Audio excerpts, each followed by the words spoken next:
무신 정권은 여러 무신들의 연합과도 같은 것이었다.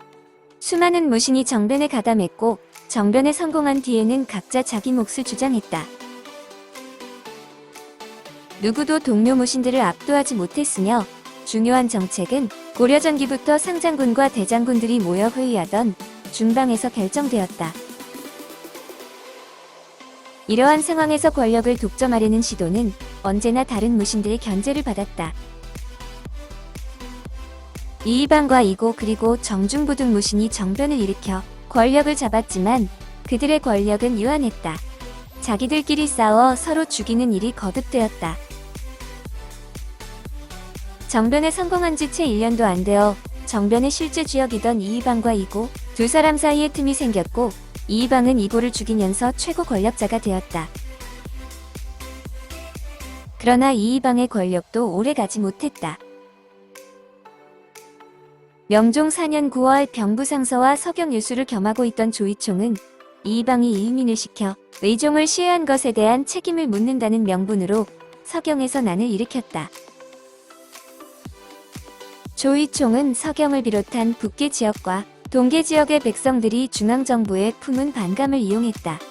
그래서 전령 이북에 있는 성 40여 개가 호응하면서 난이 크게 번져나갔다. 당시 이이방이 권력을 잡고 최고의 자리에 있기는 했지만 이이방 정권의 토대는 상당히 허술했다. 이이방은 의종이 사랑하는 첩을 취하기도 했고 태후의 여동생을 겁박해 정을 통하기도 했다. 게다가 자기 딸을 태자비로 만들어 권력을 마음껏 휘둘렀다. 이처럼 권세를 제멋대로 부려 조정을 혼탁하게 만든 이이방은 모든 사람들의 분노를 샀다. 조이총의 난을 진압하기 위해 이이방은 서경으로 토벌군을 보냈지만 토벌군은 반란군에 크게 패하고 말았다. 분노한 이이방은 군사를 이끌고 서경의 반란군을 진압하러 직접 나섰다. 하지만 예상치 못한 복병인 지독한 추위가 들이닥치자 결국 이이방은 철군할 수밖에 없었다.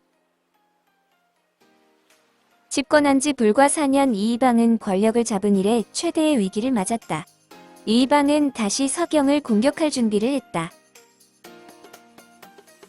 군대를 재편성하면서 각 사찰에 있던 승군까지 가담하게 해서 공격을 준비했다.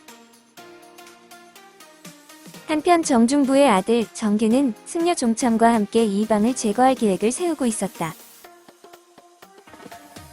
명종 4년 12월 정균과 종참은 이이방이 방심한 틈을 타 이이방의 제거에 성공했다. 한때 고려 최고의 권력을 손에 쥐었던 이이방은 정균의 배신으로 모든 것을 잃었다. 이제 권력은 정균의 아버지 정중부에게 돌아갔다. 의종 24년 무신 정변을 일으킬 당시에 정중부는 정삼품 상장군이었던 반면에 이이방과 이고는 정팔품에 불과했다.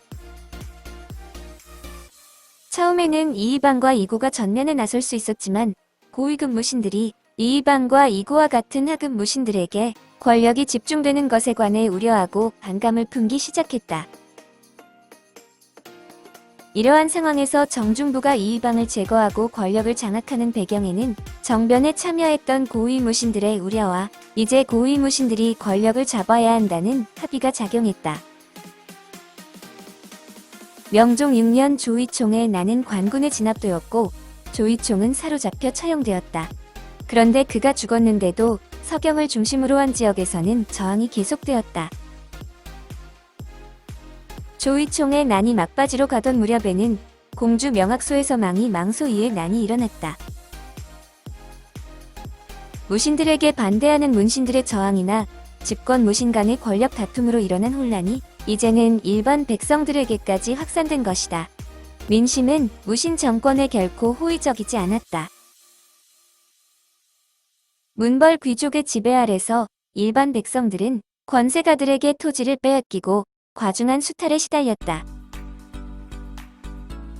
이러한 점에서는 문벌 귀족 사회를 타도한 무신 정변을 환영할 법도 했지만 실제로는 전혀 그렇지 않았다. 무신 정권 아래서 밀란이 빈발한 것이 당시의 민심을 잘 보여준다. 고려사에 따르면 정중부는 성질이 본래 탐욕스러워 끊임없이 재물을 탐했다. 라고 기록되어 있다. 그래서 그는 70세가 넘도록 권력 실세의 자리에 계속 있었다. 국사가 모조리 정중부의 손에 의해 차결되었고 때로는 중방에 앉아 형벌의 판결을 내렸으며 백관이 그의 집을 찾아가 하례를 올렸다. 이와 같은 정중부의 독주를 막아야 한다고 생각한 사람들이 있었다.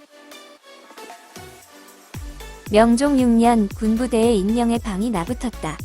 시중 정중부와 그의 아들 승선 정균 그리고 사위인 송효인이 권력을 제멋대로 휘두르며 방자한데 망이 망소이에 난이 일어난 것은 그 근원이 여기에서 말미암은 것이므로 정중부 세력을 제거해야 한다는 내용이었다. 정중부는 문제의 방이 붙고 2년이 지난 뒤에야 자리에서 물러났는데 그때도 권력을 완전히 내놓지는 않았다. 게다가 정중부의 아들 정기는 명종의 공주에게 장가들 생각까지 해서 명종을 부담스럽게 했다. 고려의 공주는 태조 이래로 왕실 바깥의 사람과 혼인한 적이 거의 없었다. 따라서 정균의 행동은 당시 아주 중대한 사건이었고 공분을 크게 샀다. 정중부의 사위 송효인은 무신이었는데 계산이 매우 빠른 사람이었다. 원래는 송나라 거상의 아내였던 사람에게 장가를 들었다. 그 여인이 돈이 많았기 때문이었다. 그런데 무신 정변이 일어나자마자 그 철을 섬으로 쫓아내버리고 정중부의 딸과 결혼했다. 명종 9년 9월 정중부의 아들 정기는 믿었던 동료의 손에 갑자기 목숨을 잃었다. 그 배후에 있는 인물은 청년 장군 경대승이었다. 경대승과 그의 결사되는 궁궐 안에 있는 정균의 세력을 모조리 제거했다. 소식을 들은 정중부는 황급히 몸을 숨겼다. 그러자 경대승은 명종에게 정중부를 체포하라는 명을 내려달라고 청했다. 결국 정중부는 금군에 체포돼 참수당했다. 무소불위의 권력을 휘두른 지 5년 만이었다. 무신들은 수많은 문신을 죽이고 국왕마저 폐위의 권력을 잡았지만 일반 백성들에게도 외면을 당한 채 자기들만의 정권 쟁탈전을 벌였다. 이러한 세태에 대한 최소한의 자기반성에서 일어난 일이 경대승의 집권이었다. 정중부를 제거하고 집권할 당시 26세에 불과했던 경대승은 무신 정변에 가담하지 않은 최초의 무신 권력자였다. 경대승은 청주 사람으로 아버지는 중서시랑 평장사까지 오른 경진이다. 중서시랑 평장사는 고려에서 문화시 중에 이어 두 번째로 높은 관직으로 경대승은 상당한 고위 관료의 아들이었다. 경대승은 무신 정변이 일어나기 2년 전 15세 때 음서를 통해 교위로 관직 생활을 시작했다. 그는 한때 정중부와 매우 가까운 관계였다. 경대승은 정변의 파괴적인 면을 비판하는 동시에 질서를 회복하자고 주장했다는 점에서 다른 무신 권력자들과 달랐다. 경대승의 가장 핵심적인 주장은 복고였다. 무신이 권력을 잡았지만 불법 행위를 너무 많이 자행했으므로 과거로 돌아가 무신 정변 이전에 있었던 옛것을 회복해야 한다는 주장을 강하게 피력했다. 경대승은 이처럼 복고를 표방하면서 자기 앞 세대의 무신들을 제거하려 했다. 그러나 무신 정변을 일으킨 무신들이 아직 실권을 가진 상황에서 무신 정변 이전으로 돌리는 것은 현실적으로 불가능했다. 정중부가 제거당하자 다른 무신들의 분노가 끌어올랐다. 이에 경대승은 100여 명을 모아 자기 집에서 같이 지내면서 신변을 보호하게 하고 훈련도 하는 조직인 도방을 만들었다. 한편 문신들은 다른 무신 집권자보다 경대승에게서 희망을 보았다. 정중부를 제거하고 난 다음에 조정의 신료들이 경대승에게 할애하는 자리에서 경대승은 왕을 시해한 자가 살아있는데 어찌 할애를 받겠는가? 라고 말했다. 그러자 9년 전 의종의 허리를 꺾어 시해했던 이인희는 상당한 불안감을 느꼈다. 명종 11년 이의민이 병마사로 지방에 나가 있다가 개경에서 왕이 경대승을 처형했다는 잘못된 보고를 받았다. 이의민은 그 보고의 근거를 제대로 확인하지 않고 기뻐했다. 그런데 이 소식이 경대승의 귀에 들어갔다. 이를 알게 된 이의민은 병마사직을 마치고 개경으로 돌아오자마자 병을 핑계로 고향인 경주로 낙향했다. 경대승이 복고를 이야기하면서도 이의민을 제거하지 못한 데는 이유가 있었다.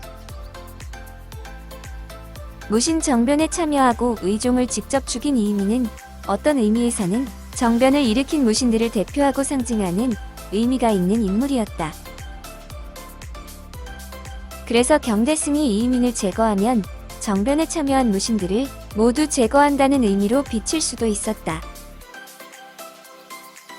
26세의 젊은 나이에 권력을 잡은 경대승은 국가를 경영할 만한 실질적인 경륜과 연륜이 모두 부족한 상태에서 너무 일찍 권력의 정점에 올랐다.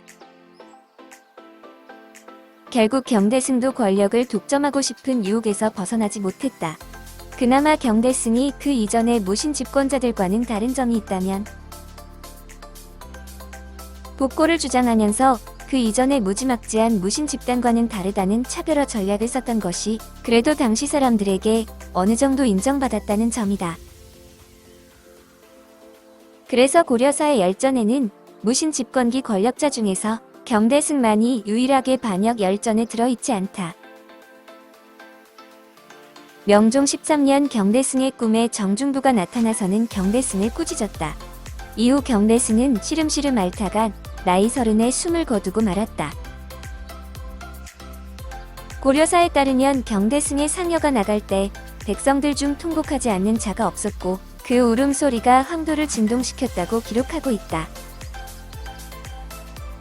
이것은 그가 당시 고려 백성들의 전폭적인 지지를 받았던 정치가였음을 보여준다. 무신 정권은 경대승의 죽음으로 갑작스러운 권력의 공백기를 맞았다.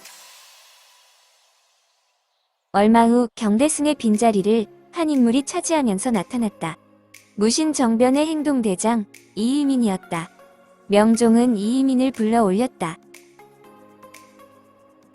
명종은 무신 정변으로 옹립된 왕으로 어떤 의미에서는 무신 정변의 수혜자이기도 하고 공범이기도 한 인물이다. 따라서 경대승이 복고를 외칠 때 명종도 결코 편한 상태는 아니었다. 명종 자신도 그 복고의 대상이 될 수 있었기 때문이었다. 이런 상황에서 경대승이 죽자 자기를 보호할 수 있는 새로운 실력자가 필요했고 그렇게 해서 선택한 사람이 바로 이의민이었다. 명종은 왕권도 없이 28년간 재위했는데 그는 자기가 왕위를 유지하는 한 집권 세력은 누구로 바뀌어도 상관없다며 적절하게 타협했다. 명종은 자신의 왕권을 강화하는 길은 알지 못했지만 무신 정변 이후 권력자가 수시로 교체되는 중에도 왕위를 유지함으로써 고려의 왕실이 온전히 보존될 수 있도록 했다.